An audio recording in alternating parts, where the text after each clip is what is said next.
Assalamualaikum warahmatullahi wabarakatuh. Perkenalkan, nama saya Zaskia Pujiliani dari kelas 92. Di sini saya akan mempresentasikan bab 4. Bab 4, Indonesia dari masa kemerdekaan hingga masa reformasi. Di sini kita akan membahas tentang 1. Masa awal kemerdekaan, 2. Ancaman pemberontakan dan disentralisasi bangsa, 3. Masa demokrasi liberal dan terpimpin, 4. Kerjasama internasional, 5. Masa orde baru, 6. Masa reformasi, dan 7. Tokoh-tokoh pada masa awal kemerdekaan sampai reformasi. 1. Masa awal kemerdekaan terjadi pada tanggal 1945 sampai 1950. Pada masa awal kemerdekaan dibentuklah beberapa 1. Pembentukan Badan Penyelidik Usaha-usaha Persiapan Kemerdekaan Indonesia yang disebut BPUPKI. Pada 1 Maret 1945, Panglima Tentara Jepang Letnan Jenderal Kumaki Chiharada mengumumkan dibentuknya Badan Penyelidik Usaha-usaha Persiapan Kemerdekaan Indonesia atau Dokuritsu Junbi Chosakai. Tujuan dibentuknya badan ini adalah untuk mempelajari serta menyelidiki hal-hal penting berkenaan dengan masalah tata pemerintah negara Indonesia yang merdeka. 2. Adanya pembentukan Panitia Persiapan Kemerdekaan Indonesia, yaitu PPKI. Ketika Jepang sudah masuk makin terpojok dalam Perang Asia Timur Raya, ketiga pemimpin bangsa Indonesia, yakni Dr. Hartsmandiningrat, Insinyur Soekarno, dan Muhammad Hatta, dipanggil oleh Marsekal Muda Terauchi ke Dalat yang dalam Vietnam Selatan dalam rangka membicarakan keputusan Jepang yang hendak memberikan kemerdekaan kepada bangsa Indonesia dengan wilayah yang mencakup seluruh bekas jajahan Belanda. Dalam pertemuan antara ketiga bangsa Indonesia dan Marsekal Muda Terauchi, dibentuklah PPKI pada 9 Agustus 1945. Hal itu dilakukan karena BPUPKI telah dibubarkan pada 7 Agustus 1945. Mula-mula anggota PKI berjumlah 21 orang yang terdiri atas wakil-wakil dari seluruh Indonesia. Ketuanya adalah Insinyur Soekarno, sedangkan wakilnya adalah Dr. Andes Muhammad Hatta. Tanpa seizin Jepang, PPKI menjadi alat perjuangan rakyat Indonesia sendiri. 3. Adanya peristiwa Rengas Dengklok. Perbedaan waktu tentang pelaksanaan proklamasi kemerdekaan menyebabkan terjadinya peristiwa Rengas Dengklok. Golongan tua atau karena usianya antara 45 sampai 50 tahun tetap pada perjanjian dengan Terauchi, yaitu setelah rapat PPKI pada tanggal 18 Agustus 1945. Sedangkan golongan muda atau karena umurnya rata-rata 25 tahun menghendaki proklamasi dilakukan secepatnya, paling lambat 16 Agustus 1945. Ini artinya tanggal 17 Agustus 1945 adalah di luar kehendak kedua golongan tersebut. 3. Peristiwa Proklamasi Kemerdekaan Indonesia. Di tempat kediaman Laksamana Mudita Desimaeda, teks proklamasi disusun. Bersama Ahmad Subarjo, Soekarno dan Hatta merumuskan naskah proklamasi. Kalimat yang pertama berbunyi, "Kami rakyat Indonesia dengan ini menyatakan kemerdekaan kami." Kemudian berubah menjadi, "Kami bangsa Indonesia dengan ini menyatakan kemerdekaan Indonesia." Merupakan syarat Ahmad Soebarjo yang diambil dari rumusan BPUPKI. Kalimat kedua merupakan sumbangan pikiran Hatta yang berbunyi, "Hal-hal yang mengenai pemindahan kekuasaan dan lain-lain akan diselenggarakan dengan cara yang sama dalam tempo yang sesingkat-singkatnya." Kedua kalimat ini kemudian digabungkan dan disempurnakan oleh Muhammad Hatta sehingga berbunyi seperti proklamasi yang dimiliki sekarang. 4. Adanya pembentukan negara dan pemerintah Indonesia. Adanya pembentukan alat kelengkapan negara, pembentukan Komite Nasional Indonesia Pusat, pembentukan Kabinet Republik Indonesia, pembentukan provinsi, dan pembentukan BKR, Laskar Perjuangan NUL, dan TNI. Pada awal kemerdekaan, ada juga Berdirinya Bank Negara Indonesia dikarenakan keadaan ekonomi negara Republik Indonesia pada awal kemerdekaan sangat memprihatinkan. Beberapa perusahaan termasuk bank umumnya masih dikuasai oleh orang-orang Belanda dan Jepang. Berdirinya negara Republik Indonesia tentu saja memerlukan sarana atau prasarana penunjang untuk menata kehidupan berbangsa dan bernegara.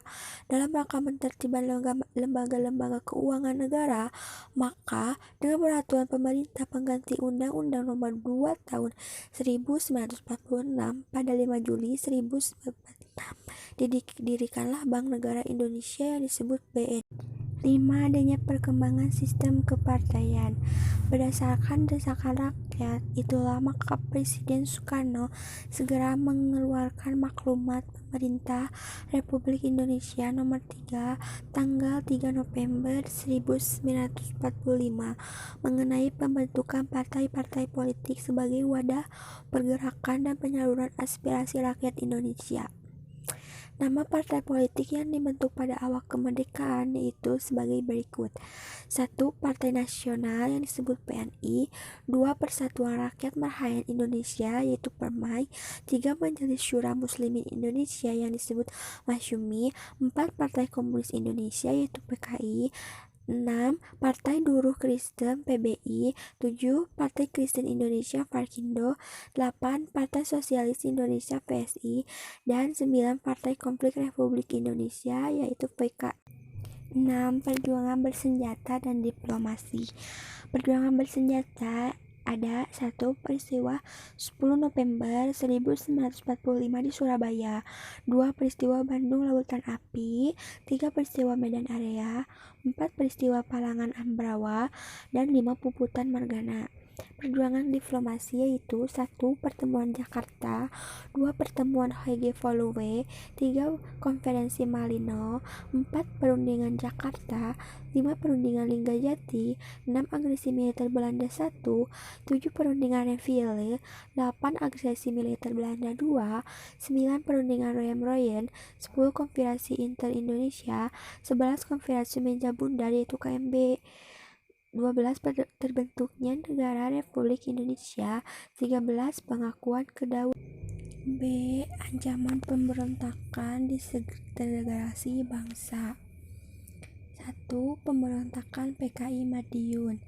Di tengah suasana kumelut yang berlarut-larut akibat perjanjian Renville dan blokade ekonomi yang dijalankan Belanda, PKI di bawah pimpinan Musso melancarkan pemberontakan di Madiun pada 18 September 1948. Kedudukan PKI Musso memang kuat karena didukung Front Demokrasi Rakyat (FDR).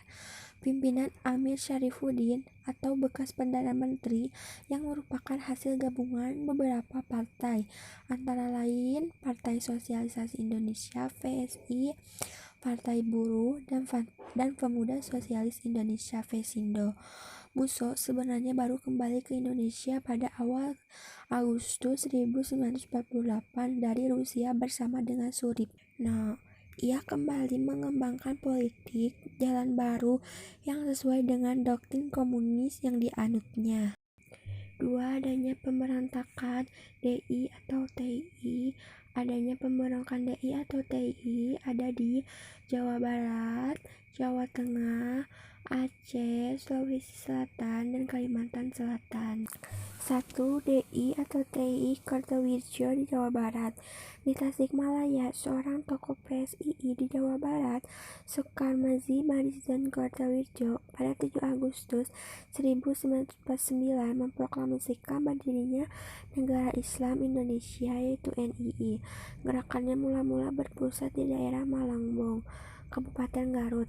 Pengaruhnya kemudian meluas ke daerah-daerah lain di luar Jawa Barat seperti Jawa Tengah, Aceh, Sulawesi Selatan, dan Kalimantan Selatan. 2. DI atau TI Amir Fattah di Jawa Tengah. Tokoh utamanya adalah Amir Pata. Pada mulanya Amir Pata bergerak di daerah Brebes, Tegal, dan Pekalongan.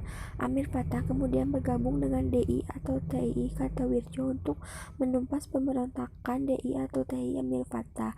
Pemerintah Republik Indonesia membentuk operasi militer yang diberi nama Gerakan Benteng Negara, yaitu GBI, di bawah pimpinan Kolonel Sarbini. 3. DI atau TI Ibnu Hazar di Kalimantan Selatan. Tokoh utamanya adalah Ibnu Hazar, seorang bekas letnan 2 TNI pada 10 Oktober 1950.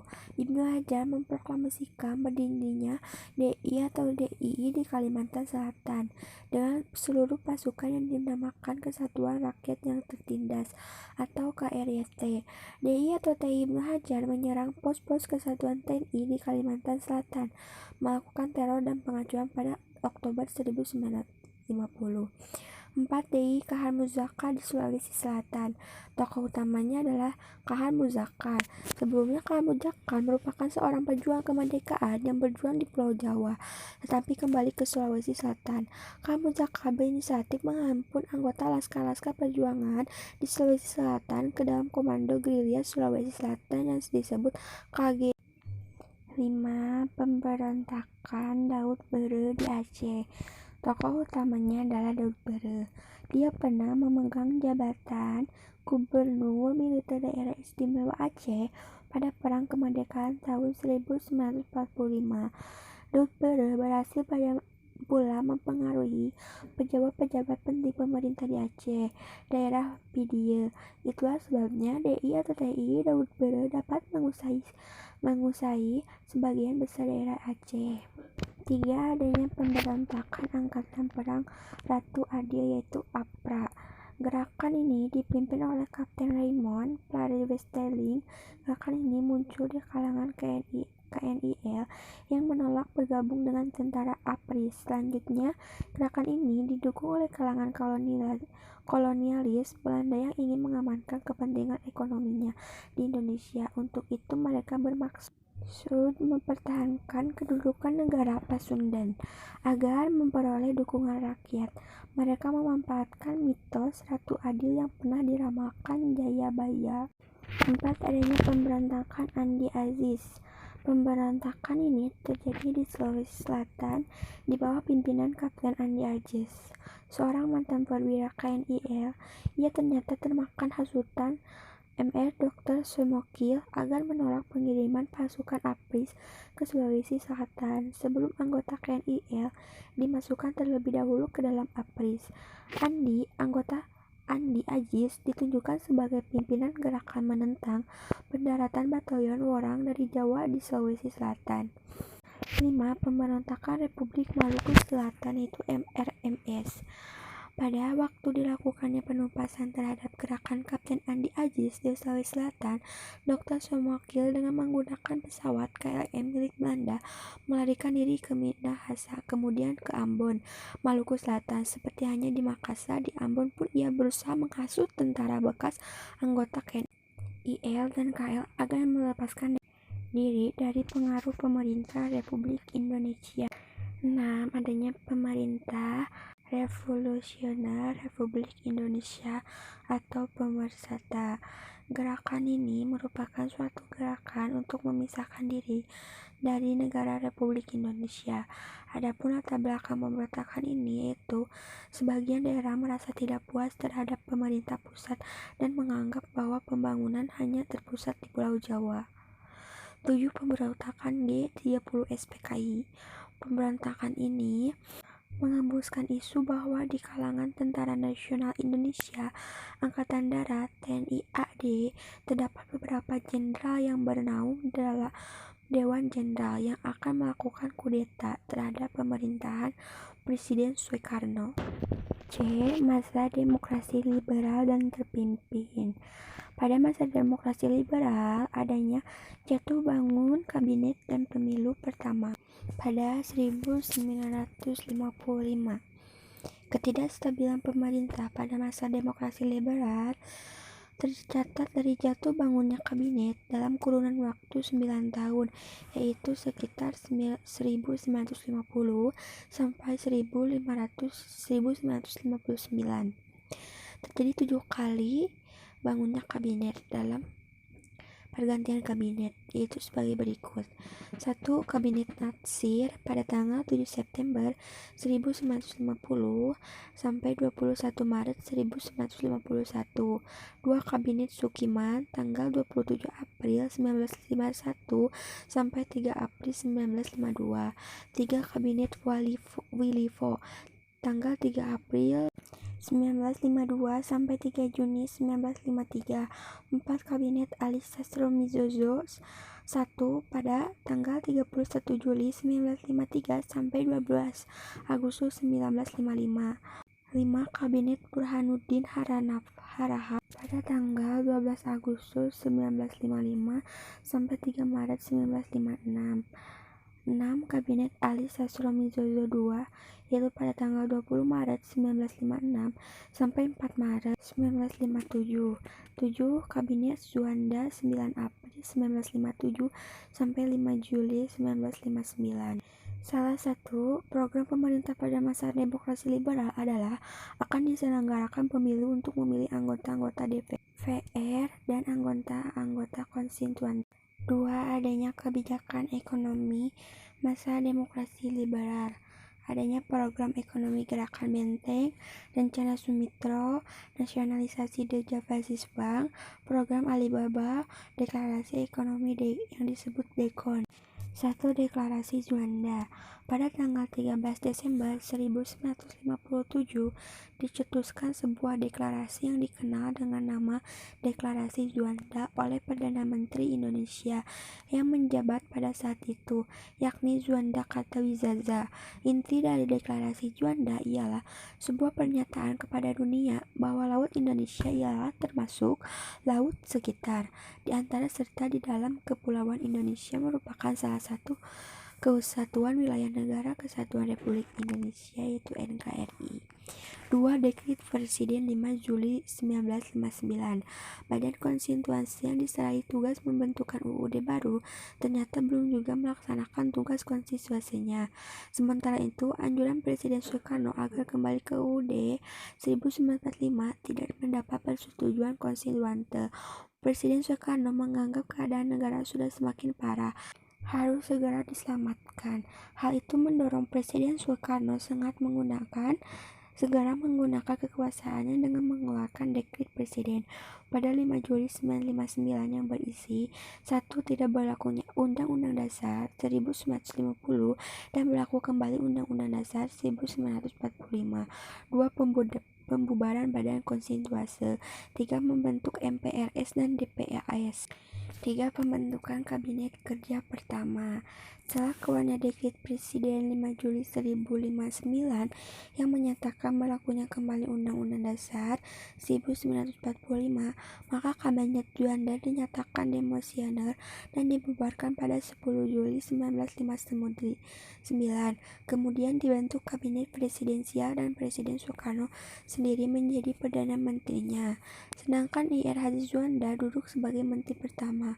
Kabinet baru yang dibentuk oleh itu diberi nama Kabinet Kerja. Program kabinet ini dinamakan Tri-Program, yaitu terdiri atas sandang, pangan, keamanan, dan pengambilan wilayah Irian Barat.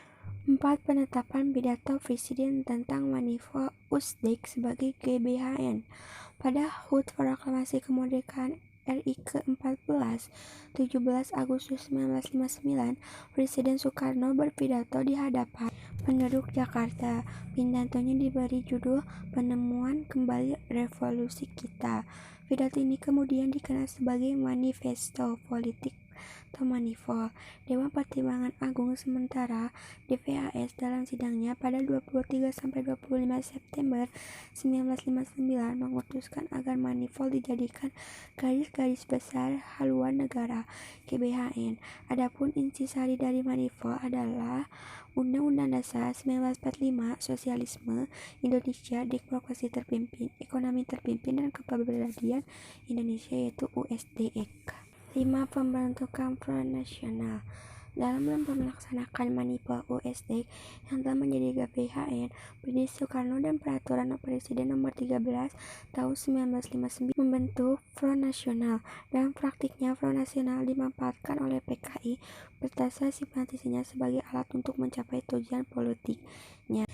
6. Adanya perjuangan pembebasan Irian Barat, yaitu perjuangan diplomasi. Trikomando Rakyat, yaitu Trikora. Persetujuan New York tentang penyerahan Irian Barat. Penentuan pendapat rakyat, yaitu PVRA. D. Kerjasama internasional, yaitu adanya 1. Kerjasama Konfederasi Asia Afrika, yaitu KAA. Indonesia bersama negara-negara senasib akibat penjajahan bangsa Barat berusaha menggalang kerjasama dan hubungan persahabatan dengan bangsa-bangsa lain untuk mencegah terulangnya penjajahan. Untuk itu, pada 28 April 1954 di Colombo, Sri Lanka, diselenggarakan konferensi pancanegara oleh 5 negara, yaitu Indonesia, India, Pakistan, Burma, dan Sri Lanka. Tujuannya untuk mempererat atau memperkuat kerjasama dan persahabatan di antara kelima negara di kawasan Asia dan Afrika. 2. Adanya gerakan non-blok. Sejumlah negara berkembang yang baru merdeka tidak mau melibatkan diri dalam kancah perang dingin. Mereka kemudian membentuk organisasi yang dinamakan gerakan non-blok atau non-aligned, yaitu perhimpunan negara-negara berkembang yang tidak memihak kepada salah satu blok, baik blok barat maupun timur. Tujuannya gerakan non-blok yaitu 1. Ke dalam, mengusahakan perkembangan sosial, ekonomi, dan politik negara-negara yang sedang berkembang. 2. Keluar, membantu terciptanya perdamaian dunia, termasuk usaha meredakan ketegangan antara dua negara adik kuasa, yakni Amerika Serikat dan Uni Soviet, yaitu Rusia. 3. Adanya peran Indonesia dalam Perserikatan Bangsa-Bangsa PBB. 1. Indonesia berperan penting dalam menjaga perdamaian dunia dengan membantu menyelesaikan beberapa konflik yang terjadi pada negara-negara PBB, antara lain berperan dalam Asia Afrika. Gerakan non-blok, salah satu pemeraksa berdirinya ASEAN, membantu menyelesaikan konflik yang terjadi di Kamboja pada 1989 dan menjadi mediator penyelesaian konflik Moro yang terjadi di Mindanao Selatan, Filipina. 2. Indonesia telah mengirimkan beberapa kontingen pasukan Garuda sebagai anggota pasukan menjaga perdamaian PBB di beberapa negara yang terlibat konflik, antara lain Kongo, Aljazair, Timur Tengah, Vietnam, dan Bosnia Herzegovina. 3. Adam Malik ditunjuk menjadi presiden di Majelis Umum PBB. Pada 1984, Indonesia memberikan bantuan beras melalui VAD untuk membantu bencana kelaparan yang terjadi di Ethiopia. 5. Pada 1995, Indonesia membantu menampung para pengungsi yang berasal dari Vietnam di Pulau Galang. 6. Indonesia 3 kali terpilih menjadi anggota tidak tetap Dewan Keamanan PBB, yaitu pada periode 1974 sampai 75, 1995 sampai 96, dan 2007 sampai 2008. 7. Indonesia 2 kali terpilih sebagai anggota, 3 kali sebagai wakil presiden, dan 2 kali sebagai Presiden Dewan Ekonomi dan Sosial PBB. 8. Indonesia 3 kali terpilih sebagai anggota dan 1 kali sebagai wakil presiden Dewan Hak Asasi Manusia, yaitu PBB. Masa Orde Baru. Pada masa Orde Baru, adanya surat perintah 11 Maret 1966, yaitu Super Semar. Kondisi ibu kota dan daerah-daerah lain yang tidak kondusif memaksa Presiden Soekarno untuk memberi pemerintahan kepada Litjen Soeharto agar mengenai kondisi yang tengah terjadi. Setelah pemerintahan itu kemudian dikenal sebagai surat perintah 11 Maret 1966, disingkat Super Semar. Super Semar sebuah legitimasi bagi Litjen Soeharto untuk melakukan upaya pemulihan kondisi para peristiwa G30S PKI. Superman ini sebagai titik awal zaman Orde.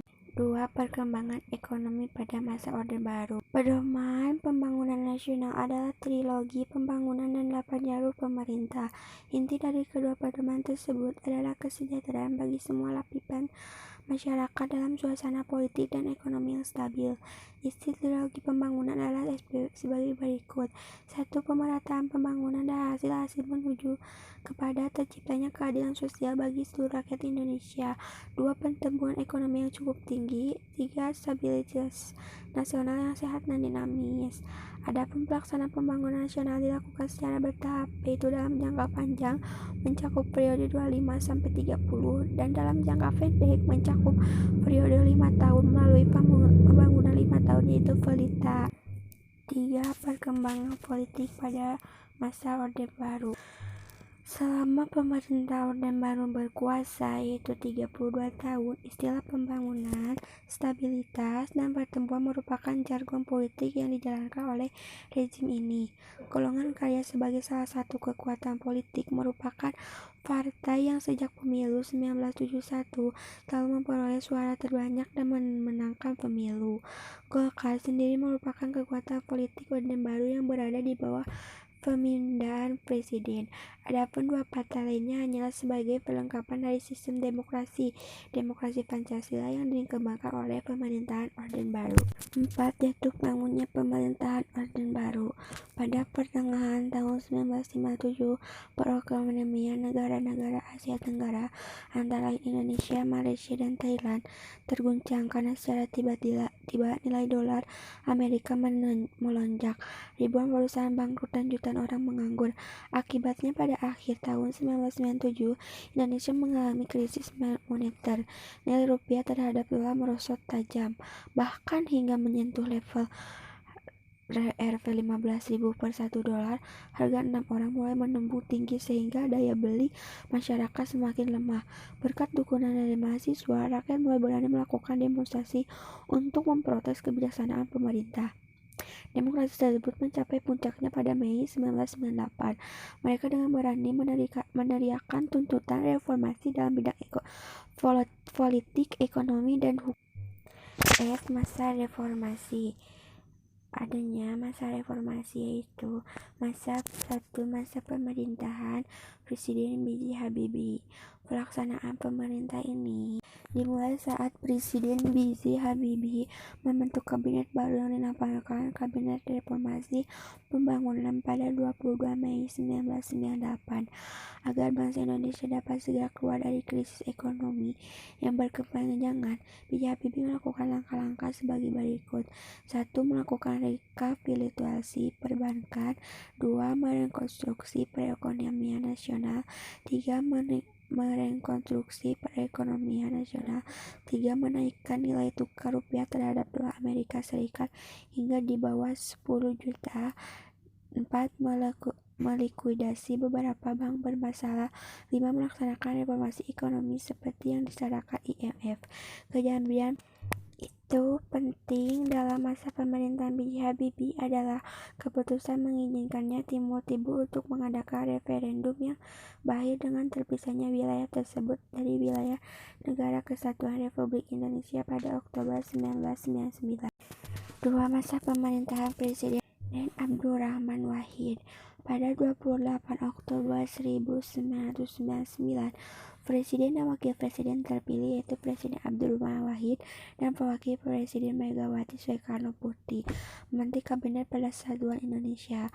Kedudukan Presiden Abdurrahman Wahid ternyata hanya berlangsung kurang dari 1 tahun karena adanya mosi tidak percaya dari MPR akibat adanya kasus Bulog Gate dan Brunei Gate serta sikap dan tindakannya yang kontroversial. Gus Dur akhirnya diberhentikan oleh MPR. Pada 29 Januari 2001, ribuan demonstran berkumpul di gedung MPR dan meminta Gus Dur untuk mengundurkan diri dari jabatan presiden dengan tuduhan telah melakukan korupsi. Di bawah tekanan yang besar, Gus Dur akhirnya mengumumkan pemindahan kekuasaan kepada Wakil Presiden Megawati Soekarno Putri. 3. Masa pemerintahan Presiden Megawati Soekarno Putri. Megawati Soekarno Putri dilantik menjadi Presiden Republik Indonesia pada 23 Juli 2001. Hamzahas mendampingi Megawati sebagai Wakil Presiden. Pada awal pemerintahannya, suasana politik dan keamanan menjadi kondusif. Presiden Megawati dianggap sebagai peletak dasar ke arah demokrasi karena pemerintahannya berhasil melaksanakan pemilu 2004 yang berlangsung secara aman dan damai. Pada pemilu itu, untuk pertama kalinya presiden dipilih secara langsung oleh rakyat. Pemilu 2004 dilaksanakan dua tahap. Tahap pertama memilih anggota legislatif yang diselenggarakan pada 5 April 2004 dan diikuti oleh 24 partai politik. 4. Masa pemerintahan Presiden Susilo Bambang Yudhoyono. Pada 20 Oktober 2004, Susilo Bambang Yudhoyono dilantik menjadi Presiden Republik Indonesia ke-6. Beliau didampingi oleh Yusuf Kala sebagai Wakil Presiden. Adapun beberapa kebijakan yang ditempuh pada masa pemerintahannya adalah sebagai berikut. 1. Meminta penjadwalan ulang pembayaran utang luar negeri. 2. Pemerintah melakukan pinjaman ke Consultative Group on Indonesia (CGI) sebesar US 26,8 juta miliar untuk menutupi separuh defisit APBN 2005. 3. Meningkatkannya volume ekspor dan impor. 4. Mengurangi subsidi BBM dengan jalan menaikkan harga BBM dan gas. 5. Memperpanjang status darurat sipil di Aceh dan mengadakan perundingan damai dengan GAM di Helsinki, Finlandia dengan perantaran krisis manajemen Viata yang dipimpin Marty Ahicari pada 28 Januari 2005. Susilo Bambang Yudhoyono terpilih menjadi presiden untuk kedua kalinya. Pada periode kedua jabatan, beliau didampingi oleh Budiono sebagai wakil presiden. 5. Masa pemerintahan Joko Widodo. Setelah menjadi presiden dan wakil presiden terpilih dalam pemilu 2014, Joko Widodo dan Yusuf Kala langsung menerapkan agenda pemerintahan Nawacitra 9 Harapan dalam program kabinet pemerintahan, yaitu Kabinet Kerja. G.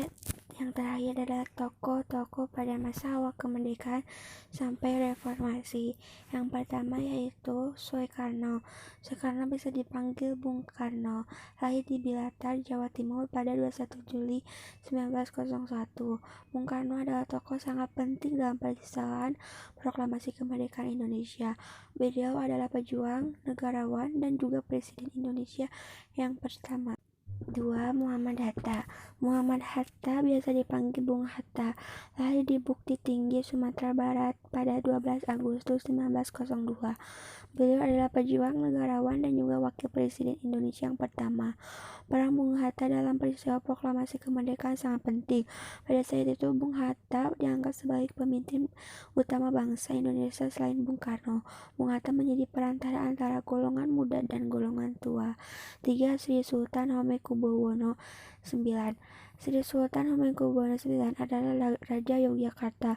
Beliau lahir di Yogyakarta 12 April 1912 dengan nama Bendoro Raden Mas Drozutun di Ngasem. Ia adalah salah satu seorang sultan yang pernah memimpin Kesultanan Yogyakarta 1910-1988 dan Gubernur Daerah Istimewa Yogyakarta yang pertama setelah kemerdekaan Indonesia. Sri Sultan Hamengkubuwono IX juga turut berperan dalam menandatangani naskah pengakuan kedaulatan oleh Belanda atas Indonesia di Jakarta. 4. Jenderal Sudirman. Pada 12 November 1945, Sudirman dipilih menjadi Panglima Besar TKR. Selanjutnya, beliau adalah jenderal termuda di dunia yang diangkat dalam usia 29 tahun. Tugasnya adalah menyusun organisasi TKR dan memimpin perjuangan bersama Letnan Jenderal Urip Sumaharjo pada 3 Juni 1947. TKI berubah menjadi TNI. Setelah lebih dahulu menjadi TNI, pada waktu agresi militer Belanda kedua, beliau memimpin perang gerilya selama 7 bulan. 4. Bung Tomo. Tomo adalah lebih dikenal dengan panggilan Bung Tomo. Lahir di Surabaya pada 3 Oktober 1920. Ia dikenal sebagai salah satu tokoh pejuang pada peristiwa bertempuran 10 November di Surabaya. Saat itu beliau menjadi orator, pembakar semangat juang para pejuang Republik untuk bertempur melawan sekutu dan Belanda sampai titik darah penghabisan mempertahankan kemerdekaan Indonesia. 6. Juanda. Juanda dilahir di Tasikmalaya pada 14 Januari 1911. Juanda beberapa kali terlibat dalam perundingan dengan Belanda. Dalam perundingan KMB, ia bertindak sebagai Ketua Panitia Ekonomi dan Keuangan Deklarasi Indonesia. Peristiwa beliau yang paling dikenang adalah Deklarasi Juanda beliau yang dikeluarkan saat menjabat sebagai Perdana Menteri pada 13 Desember 1957. 6. Soeharto. Dalam mempertahankan kemerdekaan, peran Soeharto terlihat dalam seragam umum 1 Maret 1949. Selama masa jabatannya, ia menggerakkan pembangunan dengan strategi trilogi, pembangunan stabilitas, pertumbuhan, dan pemerataan. Bahkan sempat mendapat penghargaan dari VAD atas keberhasilan menggapai swasembada pangan pada 1985. Tidak heran Soeharto mendapat penghargaan sebagai Bapak Pembangunan Nasional. 7. Amin Rais. Amin Rais lahir di Surakarta, Jawa Tengah pada 26/1944. Ia adalah politikus Indonesia yang pernah menjabat sebagai Ketua MPR. Namanya mulai mencuat ke kancah perpolitikan Indonesia pada saat akhir pemerintah Presiden Soeharto sebagai salah satu orang yang kritis terhadap kebijakan-kebijakan pemerintah. 8. Kiai Haji Abdurrahman Wahid. Kiai Haji Abdurrahman Wahid atau yang dipanggil Gus Dur adalah pemimpin Nahdlatul Ulama NU, sebuah ormas Islam terbesar di Indonesia. Selain ulama, beliau juga negarawan yang memiliki wawasan tentang pentingnya pluralisme bangsa. Gus Dur adalah salah satu tokoh reformasi yang membawa dampak banyak bagi Indonesia. 9. Megawati Soekarno Putri merupakan simbol dari perlawanan terhadap rezim Orde Baru. Saat jabatan kedua PDI digulingkan sepihak oleh Soehardi, diberi nama Partai Demokrasi Indonesia Perjuangan, yaitu PDIP. Kesimpulannya yaitu, pada 1 Maret 1945, Panglima Tentara Jepang Letjen Komisi Harada mengumumkan dibentukannya BPUPKI Kemerdekaan Indonesia atau Dekutsu Jumbi Chosakai. Teks proklamasi kemerdekaan dibacakan oleh Soekarno pada Jumat pukul 10 WIB di Jalan Pengagasan Timur 056 Jakarta. Pada 5 Oktober 1945, melalui siaran radio, pemerintah RI mengeluarkan dalam maklumat pemerintah yang pembentukan TKR Tentara Keamanan Rakyat dalam rangka menertibkan lembaga-lembaga keuangan negara. Maka dengan peraturan pemerintah pengganti Undang-Undang Nomor 2 Tahun 1946 pada 5 Juli 1946 didirikanlah Bank Negara Indonesia, yaitu BNI. Maklumat pemerintah RI No. 3 tanggal 3 November 1945 mengenai pembentukan partai-partai politik sebagai wadah penggerak-gerakan dan penyaluran aspirasi rakyat Indonesia. Pada 17 Agustus 1950, secara resmi melalui suatu upacara yang disaksikan oleh para pembesar Republik Indonesia dan Republik Indonesia Serikat, Presiden Soekarno memproklamasikan berdirinya NKRI dengan berdasarkan pada Undang-Undang Dasar Serikat 1950. Sebagai negara yang baru merdeka dan baru berdaulat, Indonesia menginginkan menjadi anggota PBB dan ikut di dalamnya. Pada 27 September 1950, dalam sidang Majelis Umum PBB Indonesia, secara aklamasi diterima resmi menjadi anggota PBB yang ke-60. Cukup sekian presentasi dari saya. Mohon maaf apabila ada kesalahan. Assalamualaikum warahmatullahi wabarakatuh.